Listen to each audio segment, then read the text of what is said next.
ఈ అకౌంట్లో ఆడేదే ఎప్పుడో ఒకసారి. ఇప్పుడు ఏస్ కొడితే ఎంత బాగుంటుంది. 2 ఇంకా ఇద్దరు, ఇంకో ఇద్దరిని కొడితే ఏస్ అయిపోద్ది.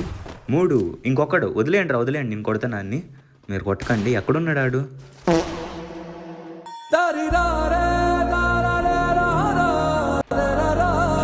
ఏదో పురుగు రే, ఏదో పురుగు వదిలాడు వీడు. ఇప్పుడు రివైవ్ అయిపోద్ది. ఇదిగో రివైవ్ అయిపోయాక ఆడు వెళ్ళిపోయి జోన్లోకి వెళ్ళిపోయాడు. ఎందుకు పురుగులు వదులుతున్నారు? రివైవ్ లేవన్నారు, పురుగులు వదులుతున్నారు. వీడు కొట్రా అంటే చేత్తో గుద్దుతుండు. మళ్ళీ రోజు రూమ్ ఆడతాడు వీడు. నేనే బెటరు వీడికన్నా. వీడు చూడు వీడు.